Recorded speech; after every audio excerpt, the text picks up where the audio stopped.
Spencer Lee, guys, do we owe a bit of an apology? I mean, I got to tell you, I happened to be there. And I'm talking about Oklahoma City, and I'm talking about the semifinal round when Spencer Lee went down to Ramos in a massive upset. Now, Spencer Lee, who because he made the semifinal round is guaranteed top 6, is now going to have to come to the WrestleBacks. A guy that had only been on championship side in his last tournament ever is going to go to the WrestleBacks, except he did not report. He made weight, he followed the protocol, he forfeited the matches, he got on the stand, which was very hard for him to do, and he did it in 6th place. He did not go help his team, and the wrestling community could not have been harder on him, because one thing that Spencer did not do, that other guys that suffer the same fate, where this is so devastating to them, they can't go on, they're depressed, but they got to get out of bed and they got to come do. One thing that they all do is they make up an injury. And Spencer did not. That was the big difference. Spencer did not pretend his shoulder went out. He did not pretend when he lost to Ramos that he was actually suffering from broken ribs. And therefore he's going to pull out. He said, I don't want to do this. I don't care about those matches. I don't care about 3rd place, 4th place, 5th place. I don't care about 6th place. I care about the championship. And whether it's my last match or not, I'm out. And we said that was wrong. And we're right. We're right. It was wrong. Etiquette and protocol says, but someone was going to get burned in that.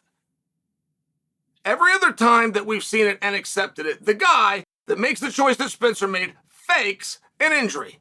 He fakes it. Spencer didn't do that. Spencer didn't do that out of sportsmanship, contrary to what you think you saw. Had Spencer come in with the cracked rib gimmick, with the separated shoulder, with the bad cartilage in my knee, if he came in with any kind of this, he takes away from Ramos's glorious moment. He didn't want to do that. He honored the outcome of the match that he had. He shook hands and he walked away. And he could have stayed completely silent. He could have let a rumor come out that he was hurt. Many guys do that. Spencer was open and honest, and he said, I don't care about those 2 matches. Now, that created a real problem with some people, but we only created that problem, if we're real honest with each other, guys, because we wanted to see Spencer, right? That's the truth. How was he going to do? Was he going to get a guy down and get back to that armbar and half series, or are these guys... Right? Is it a 4-minute mile? As soon as somebody sees somebody else do it, it was one of these things. We just wanted to see Spencer. But then we got faced with a very tough thing. Is Spencer ever going to wrestle again? Because if he does, on the international level, there's only 2 things that matter. The World Championships and the Olympic Games. Everything else, it will never see print in media. Nobody will ever know it happened. Forget about it being filmed or distributed anywhere. From the internet to linear TV, forget all of that stuff. You've got the World Championships and you've got the Olympics. And for Spencer to do that, just to get out of the country, ultimately, he's going to have to go through the reigning world champion because we had him. The reigning Olympic bronze medalist because we had him right here in America. So if everything goes Spencer's way, eventually, sooner or later, he's still got to get through that guy. And if you don't have an ACL or you don't have 2, that's a tall order, and Spencer buckled down in spite of everything that he was having to hear, in spite of everything that was being said about him, in spite of one of the great legacies ever created, that being called into question. He bit down, he found a way, he made the team. Guess what? No Olympics. It turns out there's a bylaw within UWW that your country must qualify the weight class before your right country comes up with its own process to identify, in this case, you, Spencer Lee. So after the trials, when it's time to focus and train, he does not. He's got to make weight, he's got to fly somewhere else, and he's got to win yet another tournament, known as a qualification tournament. And at one point, he found himself down by 6 points.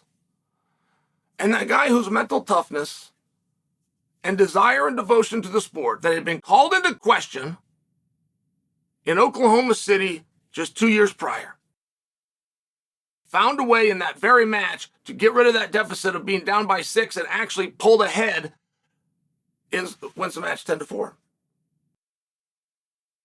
10-6 rather. And I'm sharing, he's tough, isn't he? Yeah, he is. He's not mentally weak, is he? No, he's not. He loves the sport of wrestling, doesn't he? Yeah, he does. He represented his school and he represented his country, and he did them both at the same time, didn't he? Yes, he did. He came through one side of the bracket that was loaded with studs to the point that RBY did not win a single match. And Spencer drew into the world champion. And with those ACL and with those knee issues that he's had, changing elevation and penetrating is difficult for him. He's got a good shot, but he relies on other things. And those other things just didn't present themselves, and eventually time ran out. And the score was 4-2. His opponent had the 4. But there's many times in life that you lose. There's only a few times where you don't lose, you just ran out of time. And Spencer Lee is completely forgiven. Whatever the grievance that our community had in Oklahoma City is forgiven, isn't it, guys? Back me up on this. Back me up. We forgive him. We congratulate him. And if we had to really tell the truth, we are very proud of him.